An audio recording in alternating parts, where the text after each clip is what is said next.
आज बनासकांठा महिला मोर्चा की तरफ से श्री विजय हनुमान संन्यास आश्रम में बहुत सुंदर कार्यक्रम रखा गया श्री श्यामा प्रसाद मुखर्जी के जन्म जयंती के उपलक्ष्य में। इस कार्यक्रम में सभी बहनों ने बच्चों के लिए पुस्तक दान की ताकि बच्चों का उज्जवल भविष्य बने। ऐसा उनने बहुत अच्छा विचारधारा में उनकी विचारधारा का समर्थन करता हूँ।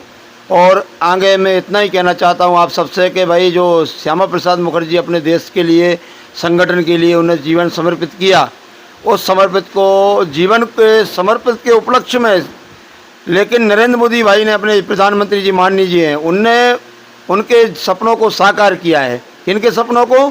श्यामा प्रसाद मुखर्जी के सपनों को साकार किया है। जैसे कि 370 कलम उनका एक सपना था, उसको उनने मोदी जी ने पूरा किया। और जैसे कि बंगाल में सरकार बीजेपी की आने चाहिए तो वो भी उन्होंने वो समर्पित में गॉड गिफ्ट उनको दे दिया है। तो वो भी उनके लिए धन्यवाद देता हूँ मोदी जी के लिए कि उनकी जयंती के उपलक्ष्य में इतना बड़ा गिफ्ट मिलना बहुत बड़ी बात है अपने हिंदुओं के लिए। अब रही बात संगठन की, तो मैं सभी से एक अपेक्षा रखता हूँ कि जो श्यामा प्रसाद मुखर्जी हैं और अपने गुरु जी हैं जो आरएसएस के, और मोहन भागवत जी जो संगठन के लिए कार्य कर रहे हैं, तो ये संगठन को हमेशा जीवित रखना बहुत ज़रूरी है। अपन को एक ऐसा कार्य रखना है कि अपन गांव-गांव जाएं, सोसाइटी जाएं, सबसे संपर्क करें, इस प्रकार उनको जोड़ें कि भाई अपने संगठन के बारे में बताएं, उपलक्षता बताएं।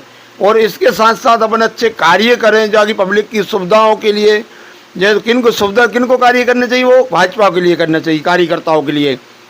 तो मैं आप सबसे यही अपेक्षा रखता हूं कि आप अच्छा कार्य करें और संपर्क में बने रहें। संगठन रहेगा तो मजबूत रहेंगे, अपनी सरकार रहेगी तो अपन कार्य कर सकते हैं। सरकार कब रहेगी? जब अपन संगठित रहेंगे। तो अपनी विचारधारा सबकी एक होगी तो ही अपन संगठित रह सकते हैं। तो मैं सबसे यही करता हूँ कि आप जन जन से संपर्क करिए, साथ में जोड़िए, छोटा बड़ा कोई सब एक है, हम एक समान रहेंगे, ऐसा हमारा बोल। भारत माता की जय। नमस्कार। आज भाजप जिला महिला मोर्चा बनासकांठा द्वारा અમારે એક કાર્યક્રમનું આયોજન થયું વિજય હનુમાન રામલીલા મેદાન મંદિર ખાતે।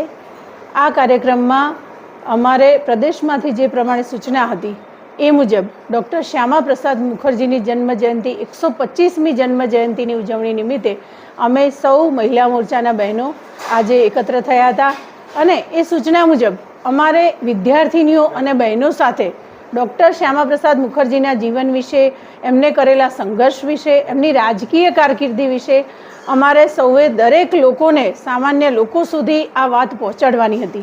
અને એના ભાગરૂપે આજે વિજય હનુમાન રામલીલા મેદાન ખાતે એક સરસ કાર્યક્રમનું આયોજન જિલ્લા ભાજપ મહિલા મોરચા દ્વારા કરવામાં આવ્યું। અમારી સાથે તમામ પાલનપુર નગર અને આખા જિલ્લાની તમામ બહેનો જોડાઈ અને અમારી સામે જે બાળકો અને જે મહિલાઓ હતા એ શ્રમજીવી વિસ્તારના અને મધ્યમવર્ગીય પરિવારમાંથી આવતા હતા। એમણે ક્યારેય ડૉક્ટર શ્યામા પ્રસાદ મુખર્જી વિશે આજ દિન સુધી સાંભળ્યું નહોતું, પરંતુ આ જન્મજયંતિની ઉજવણી જ્યારે અમે કરી ત્યારે દરેકને એ વિશે જ્ઞાત થયા। અને ડૉક્ટર શ્યામા પ્રસાદ મુખર્જીએ જે એમનો સંઘર્ષ હતો, જે એમને તકલીફો હતી, જે એમની પીડાઓ હતી, જે એમના રાજકીય કારકિર્દી દરમિયાન જે એમણે જનસંઘની સ્થાપના કરી અને ત્યારબાદ એ જનસંઘ એ જ અમારો ભારતીય જનતા પાર્ટી જેનો જન્મ થયો, તો એ પાર્ટીના સંગઠનના અમે સૌ લોકોએ આ વિષયને અમે આજે ઉજાગર કર્યો છે। આજે 125 વર્ષ થયા એમના જન્મને અને એ જન્મજયંતિના ભાગરૂપે અમે સૌ ઉજવણી કરીએ છીએ। આખા દેશભરમાં ડૉક્ટર શ્યામા પ્રસાદ મુખર્જી વિશે જાણવા અને જણાવવા અમે લોકો સુધી પહોંચીએ છીએ, લોકોને જણાવીએ છીએ। સામાન્ય લોકોને એમના સંઘર્ષની ખબર નહોતી। એમણે કાશ્મીર માટે પણ ખૂબ મોટો સંઘર્ષ કરેલો। એમણે સૌથી પહેલો વિરોધ કર્યો હતો કે એક દેશમાં 2 વિધાન પરિષદ ના હોય, 2 પ્રધાન ન હોય, આ સૂત્ર એમનું હતું। અને સૌથી પહેલો જો એમણે વિરોધ કર્યો હોય તો ડૉક્ટર શ્યામા પ્રસાદ મુખર્જીએ, અને ત્યારબાદ આપણા આદરણીય વડાપ્રધાન શ્રી નરેન્દ્રભાઈ મોદીએ એમના એ સંકલ્પને, એમના એ સ્વપ્નને સાકાર કર્યું। અને હવે એમણે 370ની જે કલમ જમ્મુ કાશ્મીરમાંથી રદ કરી અને આપણે સૌ પ્રવેશ કરવા માટે પાત્રતા આપણી પાસે આવી ગઈ, આપણે સૌ એલિજિબલ થયા। એ સમયે જ્યારે શ્યામા પ્રસાદ મુખર્જીએ ત્યાં પ્રવેશ કરેલો તેમની ધરપકડ કરવામાં આવેલી, એમને નજરકેદ રાખવામાં આવેલા અને 45 દિવસ જ્યારે એમને નજરકેદ રાખવામાં આવેલા એ સમય દરમિયાન જ એમનું કોઈ રહસ્યમય સંજોગોમાં મૃત્યુ થયું। ખૂબ જ નાની વયે એમનું ખોટી રીતે એમનું ક્યાંક એવા સંજોગોમાં મૃત્યુ થયું જેનો આજ સુધી ભેદ ઉકેલાયો નથી। એમણે ખૂબ વિદ્વાન વ્યક્તિત્વ, જાણીતા શિક્ષણવિદ, 33 વર્ષની ઉંમરે એમણે વાઇસ ચાન્સલરનું પદ પણ એમને મળેલું કલકત્તા યુનિવર્સિટીમાં, અને ખૂબ સાધન સંપન્ન પરિવારના તેઓ વ્યક્તિ હતા, પરંતુ રાષ્ટ્ર માટે એમણે જીવન જીવ્યું, રાષ્ટ્ર માટે એમણે કર્યું છે, અને આ દેશને ટુકડા ન થવા દેવા માટેના એમના સંપૂર્ણ પ્રયત્નો રહ્યા. એમને એક કામ એમ પણ કરેલું કે જ્યારે પશ્ચિમ બંગાળમાં દુકાળ પડેલો ત્યારે ત્યાંની પબ્લિક, ત્યાંના હિન્દુઓ ખૂબ જ મોટી સંખ્યામાં મરી રહ્યા હતા. એમને બચાવવાનું ભગીરથ કાર્ય, લોકો પાસેથી સેવા, લોકો પાસેથી પૈસા, લોકો પાસેથી ખોરાક, અનાજ લઈને એમણે એ હજારો હિન્દુઓને બચાવ્યા હતા.